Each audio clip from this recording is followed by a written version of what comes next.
Maharashtra medical council ची निवडणूक पार पडत आहे. नांदेडतर्फे डॉक्टर संजय कदम हे IMA MMC पॅनलचे अधिकृत उमेदवार असून आजची मतदान प्रक्रिया अतिशय उत्साह आणि शांततेत पार पडत आहे. याचा निकाल दिनांक 29 एप्रिल रोजी लागणार आहे आणि आमचं पॅनल जर भरघोस मतांनी निवडून आला तर डॉक्टरांच्या हितासाठीचे जे काही निर्णय असतील ते महाराष्ट्र मेडिकल काउन्सिलमध्ये आमच्या परीने घेण्याचा आम्ही संपूर्ण सर्वतोपरी प्रयत्न करूया. महाराष्ट्र मेडिकल काउन्सिलचं नेमकं वर्क काय असतं, कशासाठी असतं? महाराष्ट्र मेडिकल काउन्सिल ही एक क्वासी ज्युडिशियरी बॉडी आहे आणि ही डॉक्टरांचे रजिस्ट्रेशन, डॉक्टरांचे कायदे आणि त्याचे रेग्युलेशन करण्याचं काम करते आणि एक स्वायत्त बॉडी आहे. निकाल कधी येतो या इलेक्शनचा? 29 एप्रिल. मतदारांचा एकदम उत्स्फूर्त प्रतिसाद आहे आणि डॉक्टर संजय कदम यांना 100% पाठिंबा आहे. मी डॉक्टर सुधाकर बोकारे, यूरोलॉजिस्ट नांदेड. आज या ठिकाणी आम्ही सगळे महाराष्ट्र मेडिकल काउन्सिलच्या निवडणुकीसंदर्भात इथं जमलेलो आहोत सगळे.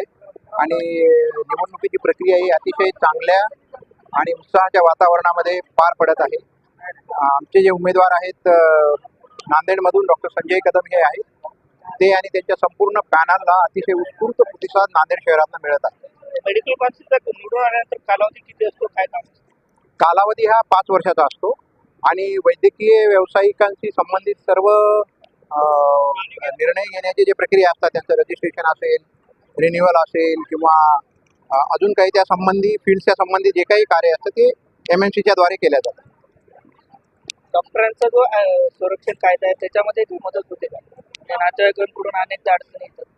हा, त्याच्यामध्ये पण नक्कीच मदत होते. जर लोकलला काही प्रॉब्लेम आला तर MMCचे मेंबर, IMAचे अध्यक्ष त्या ठिकाणी जाऊन ते तो प्रश्न सोडवण्याचा प्रयत्न करतात.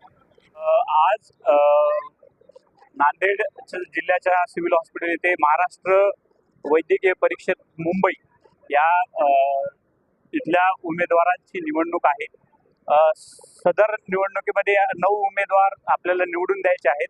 9 उमेदवार हे शासन निर्देशित असून 9 उमेदवार हे लोकशाही मार्गाने निवडून येणार आहेत. यामध्ये जे डॉक्टर महाराष्ट्र मेडिकल काउन्सिलमध्ये रजिस्टर्ड आहेत, ज्यांचं MBBS पूर्ण झालेलं आहे, असे सर्व डॉक्टर या ठिकाणी मतदान करणार आहेत.